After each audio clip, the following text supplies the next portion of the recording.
It's 7:30 a.m. in Alton, Iowa. Wearing steel-toed boots, jeans, t-shirts, and bright green reflective vests, the Iowa Department of Transportation crew prepares for a long day out on the roads. They leave the yard in 2 orange pickups, 1 dump truck loaded with crushed limestone rock, and 1 truck pulling a 400-gallon tank of hot, sticky oil. Today, the crew is performing a procedure they call oiling and rocking. So we're oiling and rocking, which is keeping the road maintained so that you fix all the cracks. Basically what you're trying to do is you're trying to keep water from entering the road surface. That's Jason Langstrot. He's part of the crew that's walking along the road, searching for cracks and potholes. One flagger walks ahead of the main group. He stops traffic and routes drivers around the work zone. The truck pulling the oil tank follows the forward flagger. The tank has a pump and a long hose. With a nozzle on the end of a metal wand, one man squirts the thick, chocolate-colored oil into the cracks. The truck carrying the limestone rolls slowly in reverse, following the oil tank. Its box is tipped slightly upward to help the rock slide toward the open tailgate. 3 men use scoop shovels to dump the rock into the potholes. This completes the patch. Finally, a second flagger brings up the rear, working with the man in front to safely direct traffic through the work zone. Langstraw explains why oiling and rocking is necessary. Water has an effect where it can destroy the road. It's called the hammer effect, and so any holes that have water in them, when traffic goes over them, that water has to displace to somewhere. So every time a car goes over it, it hammers fissures into the road, and each time those fissures grow, and that's where you get your potholes and your cracks and stuff like that. So that's what the oiling and rocking is trying to do. You're trying to fill any potholes plus seal water from gaining access to the road surface. Today, Langstraw is a flagger. He has the most important job.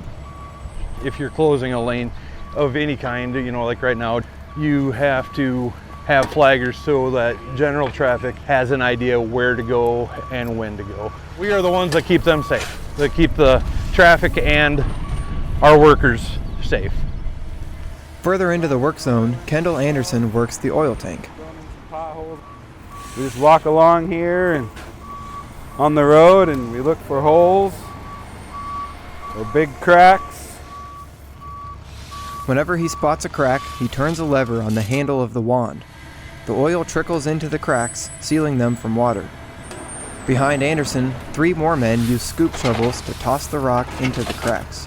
In 10 minutes, the rock and oil combination solidifies. The patch protects the road from moisture and stands up to punishment from traffic. At first, one man uses a squeegee to force oil down into smaller cracks, but halfway through the morning, the crew realizes things aren't going according to plan. I mean, you know what's going to happen squeegeeing it like this. That rock, there's just not enough oil there to stick it. It's going to crack. The oil is too thick to trickle into the road's hairline cracks. Instead of forcing the oil into the cracks, the squeegee just spreads it all over the road. Since it's spread thinly, it can't stick the rock to the road.